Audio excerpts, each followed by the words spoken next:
So what can you tease in terms of your characters going into the new season? Well, for Eleanor, she definitely has to get a lot darker and a lot more kind of Machiavellian to deal with the fact that the whole structure of the island is kind of falling apart at this point. So for me, it was really exciting to find this really, really harsh, dark side to her, and I think you get a hint of that towards the end of season 1, that she's going to have to go that way. But as the script came through, I was kind of getting more and more amazed of how dark she actually does get. So yeah. For Flint, you get, I think at the end of the first season, he's quite enigmatic. You don't quite know what's driving him, why he's doing these things that he's doing. And then the second season goes back in time and explains where he comes from, what his motives are for what he's doing. And so that was fun. I got to play two sort of timelines, one from sort of like 15 years before and one in the present. You go first this time? Yeah, you get to see Max, the season 1, she's just in a horrible, horrible position, and there's awful things that are happening to her, and she's been beaten, and season 2 is sort of a time for her to grow. I think fans will be really happy, at least in the beginning, seeing her kind of get back on her feet in a really much more solid kind of way. I don't know how much I'm allowed to say, and I'll say it's hard to tease. Can I tease? Is that a tease? Is that a tease? Yeah.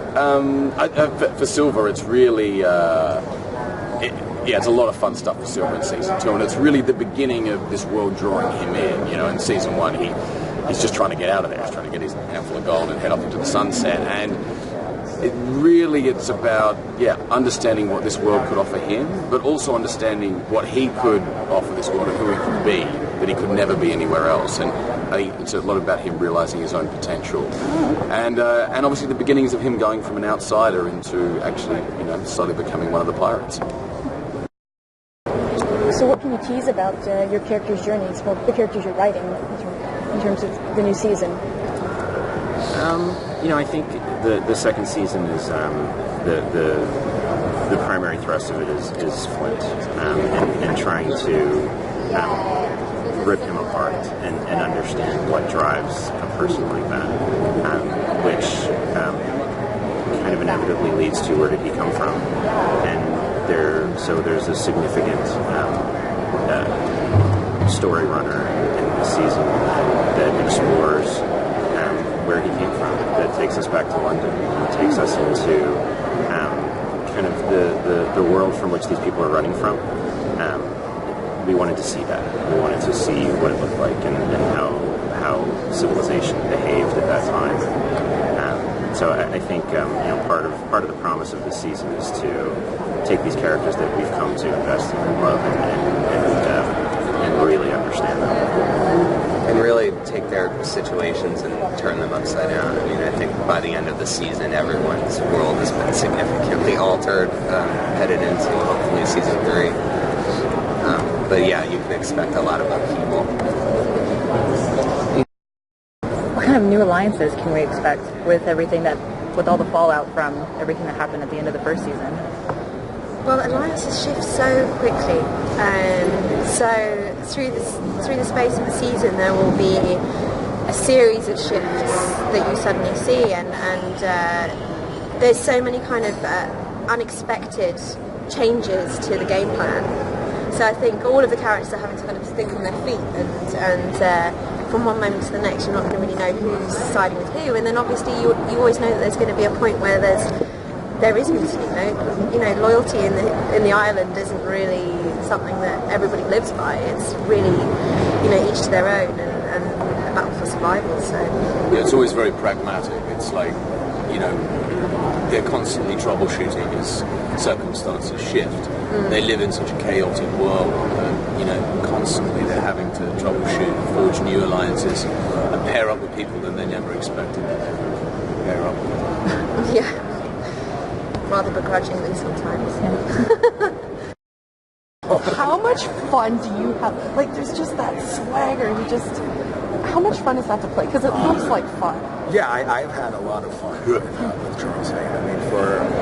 As an actor, it's been like a treat to get to play that kind of role. I think I've been waiting to play a role like that pretty much my whole life, and I think it's kind of the kind of role that got me excited about acting in the first place when I was watching movies as a kid, and that. So, to be honest, I have a lot of fun. Sometimes too much fun playing Charles Hayne, and they have to tell me to stop having so much fun. They're kind of the rock stars. Yeah, absolutely. Yeah. They are. We actually, it's funny, in scripts now, sometimes it calls us the band is back together. Is the bromance going to be mended in the second season? Well, is it coming back? You'll see they definitely, the characters in the show all have relationships that go, far back, and there's a lot of history. And an actual history between our two characters, and I know the writers don't want to shy away from that eventually. So when you talk to the producers, do you have any input in your characters and say, I would like Silver to do this, I would like her to do that, or maybe you said, okay, I'm on your hands, just do whatever you want with me? While we have absolute trust in them, and we their word is final, they've been fantastically open to our input, and I think because we are all. Everyone working on the show are big fans of the show.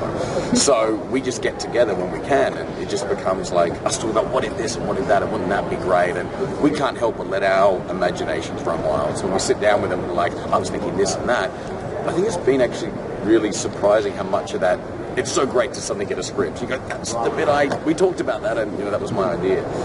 I think, and it comes out of the confidence, I think, that now it's our show. Yeah. At the beginning, you get hired to do the job, and you're trying to kind of gauge what everyone wants. Where now, I think we're much more confident to go. I think this is how this should be played. Let's add in this element. Very strong sense of character, has just really set in season 2. Yeah. Since this is a prequel to the Treasure Island, are we going to see more tidbits and scoops leading to the novel? Yeah, I think we deliberately structured this to be far enough away from the events of the book that we had time to build it. I think as we go, there are more pieces of not just people in the book that we wanted to pull out, but